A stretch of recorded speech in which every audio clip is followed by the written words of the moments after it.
আজকে আলোচনা করব পৃথিবীর সর্বপ্রাচীনতম যে লিখনী, মানে গোটা পৃথিবীর ভিতরে সবচেয়ে প্রাচীনতম যে লিখনী গিলগামেশের মহাকাব্য, সেখান থেকে চলো শুরু করি। গিলগামেশের মহাকাব্যর যে নথিপত্র, যে লিখনী, এটা পাওয়া গেছিল আপনার বর্তমান যে মিশর, তারপরে ফিলিস্তিন, ইসরায়েল, তার পাশে যে ডেড সি বা মৃত সাগর আছে, তার পাশে পোড়ামাটির ফলকে। মানে আগেকার দিনে তো কাগজ ছিল না, লিখনী পদ্ধতি বলতে আপনার মাটিতে, পোড়া মাটিতে তারা লিখতো। তো সেই আক্কাডিয়ান ভাষায় তারা যে লিখনী লিখেছিল সেটাকে উদ্ধার করা হয় এবং সেটা এখনও আছে, সংরক্ষিত আছে।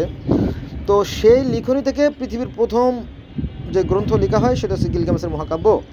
তো সেখানে আমরা দেখতে পারি এই স্বর্গ, এই মর্ত, এই পৃথিবী, এই ভূতল, এই বিচার আচার, তারপরে সেই স্বর্গের যুদ্ধ, সব মানে same to same. There is no difference between Sanatan Muslims and গিলগামেশের স্টোরি আর কি।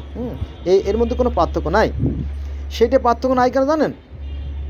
এই সনাতন ধর্মেও আছে মাটি দিয়ে মানুষ তৈরি, তারপরে মিশরীয় ধর্মে আছে মাটি দিয়ে মানুষ তৈরি, গ্রিক ধর্মেও মাটি দিয়ে মানুষ তৈরি, রোমান ধর্মের মাটি দিয়ে মানুষ তৈরি, সনাতন ধর্মের মাটি দিয়ে মানুষ তৈরি, ইসলাম ধর্মের মাটি দিয়ে মানুষ তৈরি, হিন্দু ধর্মের মাটি দিয়ে মানুষ তৈরি, খ্রিস্টান ধর্মের মাটি দিয়ে মানুষ তৈরি, এবং আরও পৃথিবীর আরও বহু ধর্মে এই কাহিনী আছে, কিন্তু আমরা না জানার কারণে আমাদের মধ্যে এই দ্বিধা সৃষ্টি হয়। তো যেটা বলছিলাম, যে সেই যে গিলগামেশের মহাকাব্য, সেখানে স্বর্গের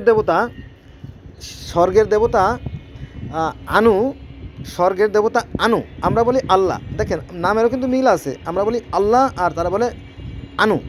তো স্বর্গের দেবতা আনু ও দেবী আরুরুকে বলল যে, হে দেবী আরুরু, তুমি কাদা দিয়ে, অর্থাৎ কুমারের কাদা দিয়ে তুমি মানুষ তৈরি করো। কুমারের কাদা কেন? কুমারের কাদা হচ্ছে আপনার মসৃণ, খুবই মোলায়েম এবং ময়লাহীন আর কি, যেগুলো দিয়ে হাঁড়ি পাতিল তৈরি করা হয়। তো সেই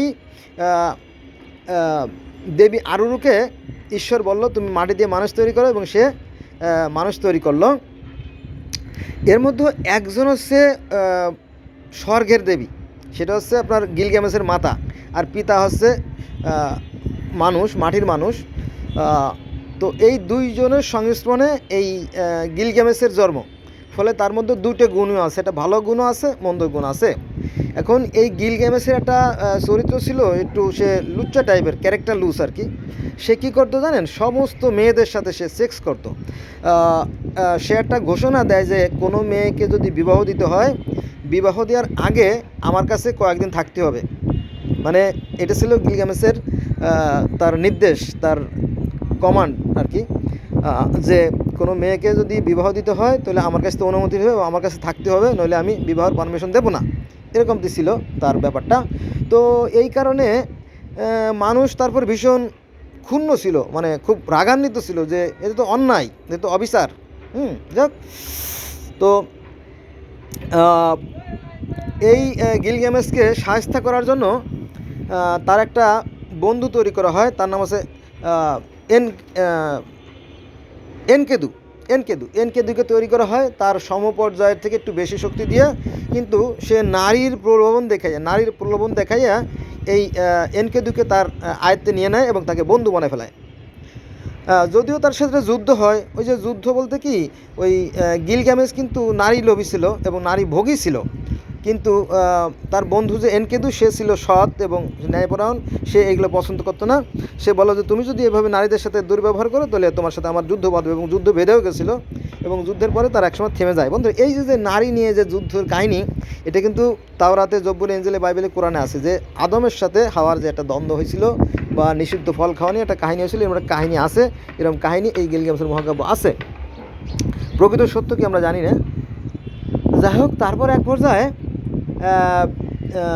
যখন গিলগামেশ, অর্থাৎ এই গল্পের নায়ক গিলগামেশ এবং এনকেদু যখন বন্ধু হয়ে যায়, তখন আর এক বিপদ হয়ে গেল। এরা কী করলো? এরা বনের বাবা আছে, বনের রাজা হোম বাবাকে হত্যা করলো এবং তার 7টা ছেলেকে হত্যা করলো। এটা একটা ভারী অন্যায়। তখন সেই স্বর্গের দেবতা ঈশ্বর, অর্থাৎ আল্লাহ, যিনি ভগবান, যিনি নারায়ণ, যিনি গোবিন্দ, যিনি প্রজাপতি, যিনি ঈশ্বর, যিনি প্রজাপতি, যিনি ইন্দ্র, তো তিনি রাগান্বিত হয়ে গেলেন, যেহেতু ভারী অন্যায়। তখন তিনি এই দেবী আরুরুকে আবার ডাকলেন, যিনি প্রথম মানুষ তৈরি করেছিলেন মাটি দিয়ে। পরে দেবী আরুকে ডাকা হলো, দেবী আরুরু তুমি কোথায়? বলো যে এই যে আমি। বলো যে তুমি করো একটা কাজ করো, তুমি মাটি দিয়ে গরু তৈরি করো। বন্ধুরা, এখানে গরু, সাপ, ময়ূর, হ্যাঁ, এর একটা বিশেষ ভূমিকা কিন্তু এখানে আছে। তারপর স্বর্গ, মর্ত্য, পৃথিবী, হ্যাঁ, দেবী, দেবদেবতা, এর একটা সম্পর্ক এখানে আছে। দেখ, এই যে গিলগামেশের মহাকাব্য, যে দেবী আরুরু তাকে ডাকা হলো এবং দেবী আরুরু সেই মাটি দিয়ে একটা গরু তৈরি করলো। পরে সেই গরুটাকে আবার হত্যা করলো আবার সেই গিলগামেশের বন্ধু। তখন আর যায় কোথায়? এর আগে কিন্তু বনের রাজা হুমবাবাকে হত্যা করছে, তার ছেলেকে হত্যা করছে, হ্যাঁ। এবার যখন সে গরুকে হত্যা করলো তখন আর এটা সৃষ্টিকর্তা সহ্য করলে না। তখন দেবতাদের আশীর্বাদে সেই গিলগামেশের বন্ধু সে মৃত্যুবরণ করে, ধ্বংস হয়ে যায়। তখন গিলগামেশের মনে একটা ভয় জাগে, ধরো সর্বনাশ, আমার সেই শক্তিশালী বন্ধু মারা গেছে, আমার মরতে কতক্ষণ। তখন তার মধ্যে একটা চিন্তা আসলো যে অমরত্ব লাভ করার কোনো পথ আছে কিনা। তখন বলো যে হ্যাঁ, একটা পথ আছে। তখন সে অমরত্ব লাভের জন্য খুঁজতে থাকে। সে বিশাল কাহিনী, সেখানে যাব না, ভিডিও বড় হয়ে যাবে।